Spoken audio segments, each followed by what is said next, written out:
Hello, everybody. Welcome to the Leverton on Everything podcast.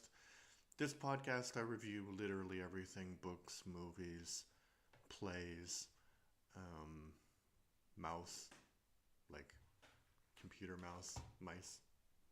Um, yeah, but normally it's TV series and movies. And I was watching Lois and Clark, the New Adventures of Superman, because I'm on this thing where I want to watch all Superman things. But um, I was watching that, and then it's an okay thing, but it's really campy. It's from the 90s, so it's easy to get distracted when um, less important things are happening in the plot. So I was on Reddit and I was reading about a movie. And I was reading about the Death of Stalin from 2017. And I have seen a lot of memes connected to this movie, but I haven't actually seen the movie. And in Reddit, they were like, oh, this is an amazing movie. This is really, really good. It's the funniest movie ever. Is it the funniest movie ever? No. Is it really good? Yes. Should you watch it? Yes. Um, it got a lot of pushback because it's not exactly accurate, but I think what they were trying to do in this movie is they were trying to show the absurdity of what it was like to live in Stalinist Russia, especially towards the end. And it's it would be a really funny situation if it wasn't so serious. And there is a scene where it's not exactly important to the plot, but it does show you the the world that these characters are living in. There's a scene where um, Stalin is in his office and he's listening to some piano concerto on Radio Moscow, and he calls the radio station and he's basically like, call me back in 17 minutes. So, of course, he's Stalin. And so the radio operators are trying to figure out, like, if he meant 17 minutes from when the call ended or 17 minutes from when he said, call me back in 17 minutes. They're trying to remember the number, and mostly it's this one guy who he was talking to. So basically, the concert finishes and he calls Stalin back and he's like, oh, yes, happy to serve you, whatever, whatever. And Stalin says, yes, I'd like a recording of that concerto. And the radio operator is like, do we have a. He's like, of course, of course, of course. Because if he says no, he's going to have some trouble. So he hangs up the phone and he said, did we record that? And the other operator's like, no, no, why would we record it? It's like Stalin wants a recording. So in the beginning, it's like this funny situation, but then you see the character react in a way that he would react in real life, like panic, like if I don't get this recording, I'm gonna die, basically. So he forces everybody to stay. The concert pianist doesn't want to do it again. Um, she gets a bribe. Um, and something happens in the movie which is important, but actually that part is kind of made up. But anyway, they get everyone to play the concerto again, and a lot of people have gone already, so they get people off the street, and this is a funny interaction too. And the operators are talking, and it's like, oh, we have half of the people gone. It's gonna sound different. And then so one of them says, even Stalin would be able to hear the difference. And then somebody said, what do you mean even Stalin would be able to? And the other guy's like, the great Stalin, of course, would be able to hear the difference in those sounds. So they get people off the street, and the uh, the director, the conductor, has like an accident. He trips or something, and he obviously he can't conduct anymore. So they need another conductor to conduct this performance. So the guy goes, and in in between this, they're showing Beria, who's the head of the Secret Service in Russia at the time, and he's preparing these lists. And of course, these lists are people who are going to be executed. So they show the NKVD going out and like knocking on doors. So uh, the guy, one of the radio operators knocks on this conductor's door, and the conductor is like, "Oh, wife, you can tell them whatever you want. I've lived a good life, you know. Don't be a martyr for me. You know, just lie. I'm fine. I'm dead basically, but I'm fine." And then the conductor opens the door, and it's this radio guy. And he says, "Hi, you're the best and nearest conductor we have. Put your clothes on and come on." So he's like, "I'm not being shot." So he goes to conduct his performance, and as he's going, there are like NKVD officers going in the other direction to, um, to take people away from their homes and to execute them. So it shows you a lot of that kind of like absurdity and funniness in this situation. And the as I mentioned before, there was a bit of a pushback because the events didn't happen exactly the way they happened in real life. Like in the movie, Beria is ousted as one of the leaders of the Soviet Union a few days after Stalin dies. In fact, that took like a year, and the reason he was ousted is because he was going to have a coup against Malenkov, I think the guy's name was, and then Khrushchev, along with Zhukov, the famous war hero in general, had a coup against Beria, and then Beria was shot. Um, yeah, and so Zhukov, in the movie, it's made like Zhukov is the head of the army, and there's some conflict between the NKVD and the army is during Stalin's funeral, and that's what leads to the coup. But actually, that happened much later, and I don't know why Zhukov was actually involved in the real coup, because Zhukov wasn't actually the leader of the Soviet forces after the Second World War, because Stalin was a dictator and he didn't want anybody to outshine him. So Zhukov probably couldn't be shot, but he was, accused of Napoleon Bonapartism, and he was given another role. And later he would have a role in this coup.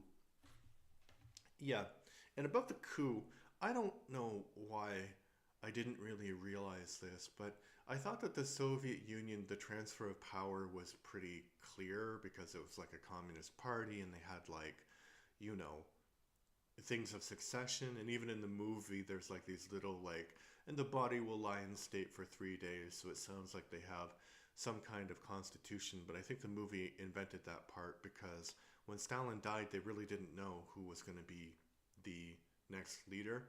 And Stalin, I guess, was the chairman of the Communist Party of Russia, and that's why he was the leader of, well, not just why, but that was his official role as the leader of the Soviet Union. But Khrushchev, he wasn't. So he was like he had some different role. So then they said, okay, that role is the head of the Soviet Union. So there were a lot of coups at the time. And I think like, and so Khrushchev eventually also would be the victim of a coup later.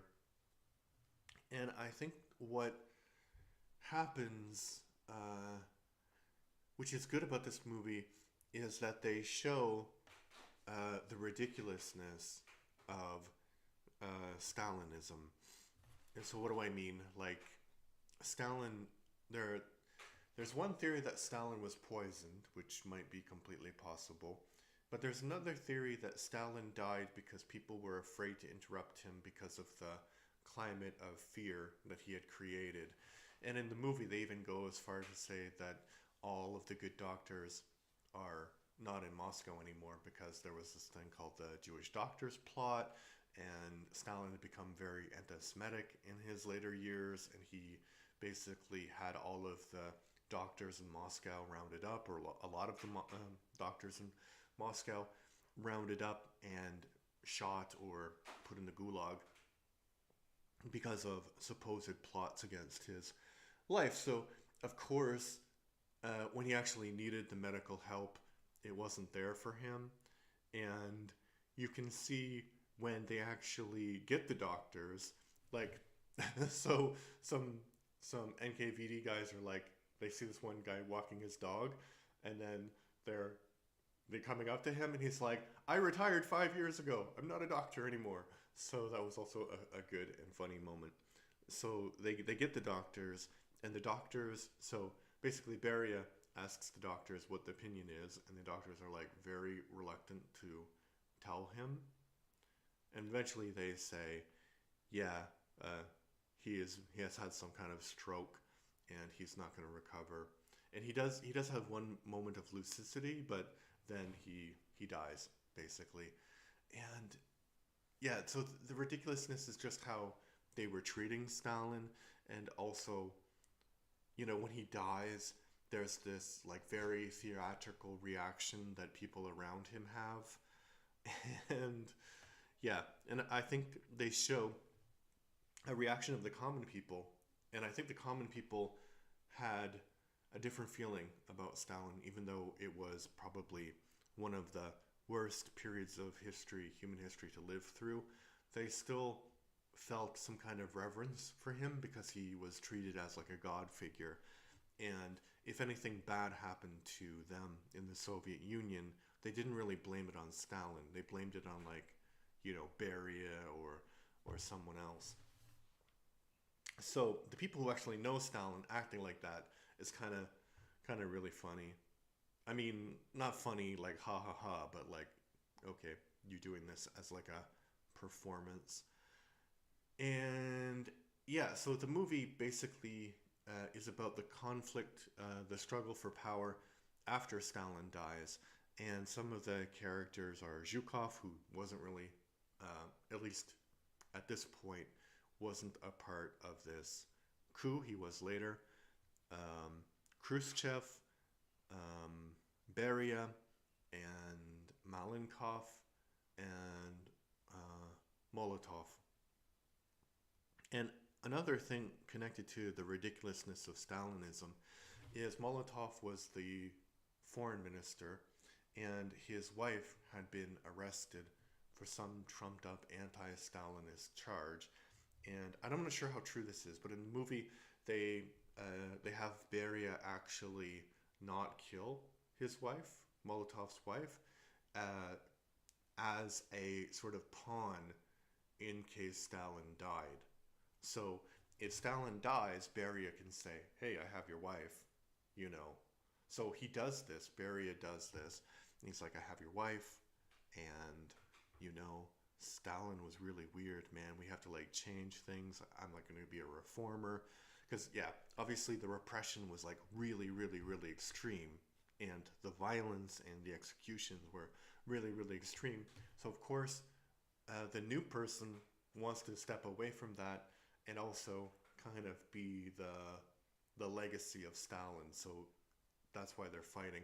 But Molotov has like this strange reaction. Well, not strange. So Khrushchev and Molotov are like talking in the apartment, and they bring up Molotov's wife, and Molotov's like, yes, she was a traitor. She deserved everything. I'm glad she's dead. And basically, then she walks in the door, and then Khrushchev, who is played by, I didn't say this yet, which is crazy, but Khrushchev is played by Steve Buscemi, and he does a great job of playing Khrushchev. So, yeah, Khrushchev is like, oh, yeah, she's so horrible, She walks in, and he's like, oh, she's wonderful, she's here, it's a miracle, she's here. And Khrushchev is, like, my favorite character in this movie, because he has this sort of, like, he's a survivor, so he's playing the political game, but he clearly knows the absurdity of it, and he says it to people's faces, even though that could be a bad thing for him. in the long run. Yeah, so I did like the movie. I wouldn't say it's the greatest movie of all time. It does give you, as I said, this sort of um, good look into what the absurdity of Stalinist Russia is. I think one thing that is not really, you know, some people, so the Russians didn't like this because they thought that it was an anti Russian film. It's not an anti Russian film. I think it's a pretty pro Russian film if you watch it. Maybe not, it's anti Soviet for sure, but pretty pro Russian film. And there was a reaction that this satire doesn't show the horror of what kind of that situation is. And I think that's correct, but I don't think that was the point. The point of the movie was just to show this one aspect of it, which was this absurdity of the whole situation. And one review I saw, they said it was like, oh, this is what it's like to have low level anxiety. And it's like, no, I have low level anxiety. Low level anxiety is like, oh yeah, I think I made a bad impression upon my boss. I'll think about that a few times on the weekend and be a little bit worried about that. Low level anxiety is not like worried that you are being monitored at all times and you could be shot for saying the wrong thing. That's high level anxiety. So the whole country was in this situation of high level anxiety. So one thing that I think doesn't, because of the choices the director and the movie made, it doesn't come across as strongly as it should be, is Beria, the character of Beria. So Beria in the movie is portrayed as this guy who executes people, who has these lists, who kind of like enjoys, there's a scene where he's like, oh, shoot this person, but shoot the wife first, make sure he watches. So he has like very sadistic and specific instructions concerning the torture and the deportations and the executions and all of that. So you can see that he has this very Machiavellian bent. And the movie is trying to equate Beria with the other candidates to succeed Stalin. And they're all not great people. They've all done horrible things because Stalin was the leader, and to survive in the Stalinist Russia, you had to do horrible things.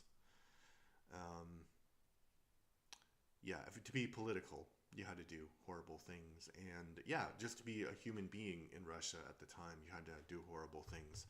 So I think that they're equating Beria with Khrushchev and with all of those other guys. And I think it's not the same, because Khrushchev, he survived, yes, by putting people's names on lists. And there's a scene where Beria's like, you turned in your own brother, you did this, you did this, you did this. And one of the guys like, do you think it was easy for me to turn in my own brother?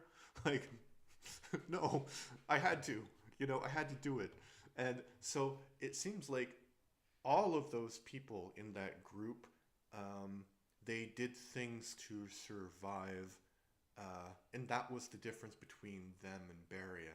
Beria was a sadist. And I don't think that shows, I don't think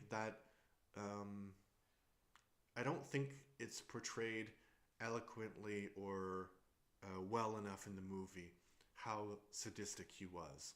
So there are some scenes where like little girls are chosen for Beria, and they just see her in the car, and Beria is like talking to the girl, and it's creepy, but you don't really think like, okay, he's a pedophile, that's weird. But no, so Beria's little dacha now is some embassy, and they were doing work on the embassy, and so they dug up the garden, and they found bones of little girls. So they had been killed and buried in his garden so they wouldn't talk. So that's a much more horrible level of evil in a very evil situation. I know I've been rambling about the movie, but it's a good movie. My last thought about the movie is that it seems to me that Americans are afraid of becoming like Nazi Germany. So, like, leftists, although I think American leftists isn't actually that left, but anyway, leftists in America are afraid of becoming Nazi Germany, and um, conservatives, it's also not very conservative, it's more like Christian nationalist at the moment, but they're more afraid of becoming like Soviet Russia. And at least with the conservative side, it's kind of like a self-fulfilling prophecy, right?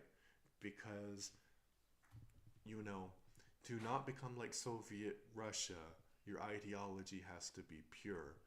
But what was the whole thing of Soviet Russia? Why was it a problem? Because there was a focus on ideology, right? That was the most important thing. It wasn't about people's rights or whatever, you know, it was about ideology. Not only ideology, but more like the shifting ideology of one specific person. Because, you know, Stalin killed all the idealists in the Communist Party in Russia. You know, Lenin started it a little bit, but Stalin really did it. So you could say that that's kind of the direction they're going in America, but I don't know. I don't know. I think that the fears are like, I think the horrible things happen in America, and horrible things are happening in America right now, but it's still not like the Soviet Union, because you would have to take control of 50 different governments, and, you know, you'd have to have like these purity tests. There'd have to be show trials and public executions, and, you know, like, I think that there's definitely stepping towards that, but just it doesn't mean that they're going there. But yeah, I don't know. So watching this movie, you kind of see like uh, how to express this.